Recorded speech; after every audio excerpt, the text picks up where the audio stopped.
that little party I went to? Where the trash Diddy at? party? We went to the little private area. I got it. Behind the cause he had a house behind his house. Like he had a backyard with his backyard with a fat bed, and then it had like a miniature little whatever. Chrisean Rock made headlines on Instagram recently when he claimed that Young Miami had sold her to Diddy so that she could be used as a freak-off. Due to the fact that the disclosure came at the same time that Miami was exposed by a victim posing as Jane Doe in the ongoing trial, people were quite resentful toward her and investigated her. She said that Miami was Diddy's favorite freakout queen and that he got paid more than all of his sidekicks. According to Jane Doe, she was only getting about $10,000 a month, while Miami was getting about $250,000, which was then increased to $500,000. According to reports, Diddy increased Miami's monthly payment to $500,000. Lil Rod, a victim of Diddy's essay, sued Young Miami, and Diddy accused him of being involved in his illegal business. Initially, he just discussed what Miami had done to him, but he then changed his case to reveal that she had gotten up to $250,000 for a number of offenses, including smuggling cocaine over state borders on his behalf. This is why she was not only freaking out about him but also covering up his transgressions and giving him girls, including one Christian girl. Diddy invited Lil Rod to a Thanksgiving party in Miami, where he claims to have put narcotics in his drink while intoxicated. Since he was practically helpless to protect himself, he instructed Young Miami to have her cousin essay him while he watched and did as he pleased, according to court filings. Lil Rod eventually provided the case with much more incriminating information on Young Miami, as I previously stated. According to him, Miami's cousin went into the bathroom when he was using it and started to touch and talk to him without getting his permission. According to Jones, after he attempted to push her away and exited the bathroom, Miami's cousin followed him, undressed, and attempted to straddle him and have sex with him in front of Diddy and others. He said that Diddy paid persons like Young Miami on a monthly basis to pretend to be his former employees in exchange for supplying him with women for his parties. Other photos from the evening that showed Miami having a blast with her cousin and Diddy were shared by him. In addition to these serious charges, he said she smuggled drugs for Diddy anytime he requested them, including his infamous pink, which has been brought up during his trial. Even though the police said they had no control over it, the fact that it was one of the things taken from his hotel room the day he was arrested showed that he was preparing for another freakout that day. In order to get this pink to Diddy via his private jet, the lawsuit alleges that accountant Robin Greenhill would ensure that cash payments or wire transfers were made to former workers Brendan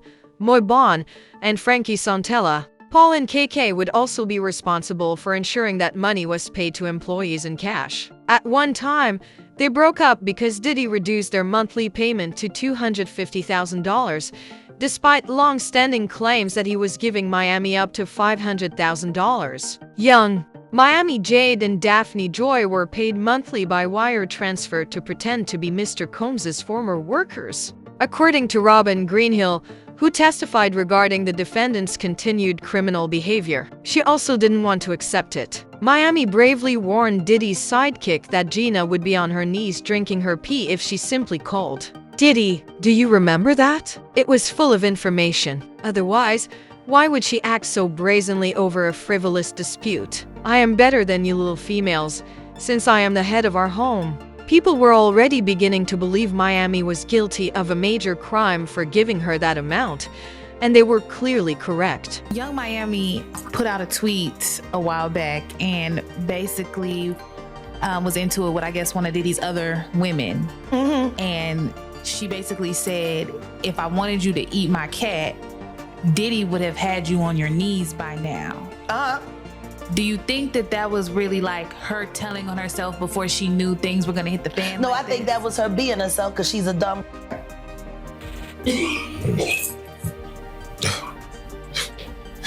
Damn. I think she was just telling the truth because it's almost as rough as Nicki Minaj with females out here. I hear she lace front all the time. Snatching up and throwing them in her nasty twat. Like when I think of the title of her show, I'm like, is that what your victims be saying? Carisha, please? Oh, man. Damn. Okay. Please, Carisha, stop, Carisha, please. She likes that. That turns her on. Wild bitch. Her in the sexy red and the Sukianas and all this the saucy Santanas. The whole lot of them. Got sadist. I know a Punisher when I see one. I was a Punisher one time in my life. You know, it takes one to know one. Right.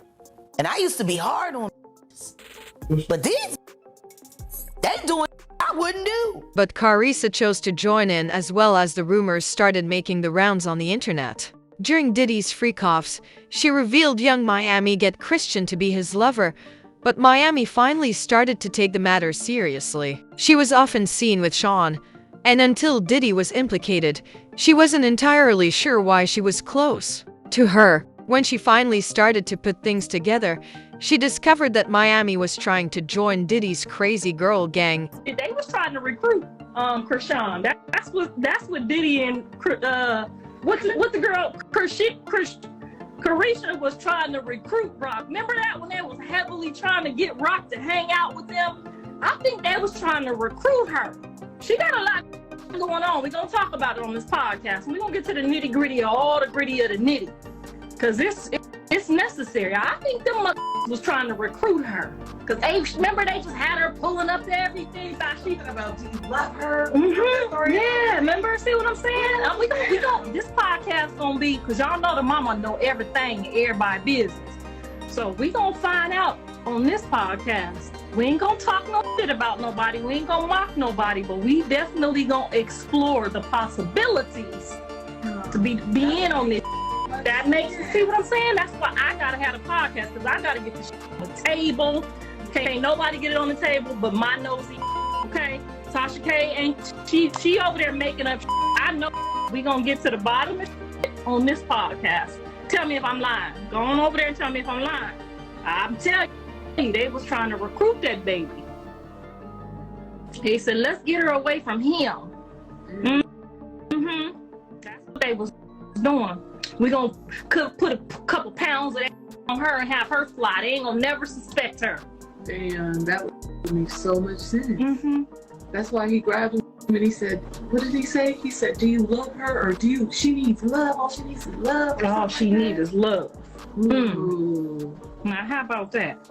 We're gonna explore all the possibilities. Following their own investigation, they found receipts for the topics Carissa had been talking about, which allayed their initial fear that she was trying to dominate them. They also found an old video during one of Diddy's parties that showed Croissant continuously licking her face. He held Chrisean when she tried to leave him because she was so confused and uncomfortable. To make matters even stranger, there is further footage from January of this year. She described, according to Crone, how Diddy had called her and Lemuel, Plummer, Daddy's executive producer, to his private room, which was right behind his own house, and then jacked up Lemuel. This chamber was off limits to phones, and Lemuel was not even allowed to have his guards with him. It seems that this chamber has hosted a number of private gatherings that some people think are his freak-offs. According to Chrisean, Diddy grabbed him as soon as she and Lemuel walked into the room to say hello by his collar because her time with criminals resulted in a lower salary. When I originally heard about Lemuel's underpayment of her, I didn't know how it was related to Diddy, but I assumed it was a ruse to give Chrisean a sense of security in his custody while Diddy was trying to get Croissant to join his group. Chrisean continued, after that day, she and Lemuel started having problems, but he started giving her a lot of money. I will never forget that motherfucking day, bro. So I set a price. I said 200,000. You said 100. I said 150. I'm not going underneath that. Cause what? I'm about to bring a lot to the table. That little party I went to, Diddy party. We went to the little private area behind the cause he had a house behind his house. Like he had a backyard with his backyard with a fat bed, and then it had like a miniature little whatever. And then me and Lemmy go upstairs. They tell him that he can't bring his security. He went in like a little with no security, so it's just me and Lemmy. We go up in there. Hold on. We go up in there. We go upstairs. He like, what's up, Diddy? You know, you met Chrisean. You gave her kisses on the cheek. Early on in the party or whatever. We just wanted to follow up. I'm glad that you Sean. And then he grabbed Lemmy by his neck and was like, but do you with her? Like, don't play with her. All she needs is love. Don't play with her. Don't play with her.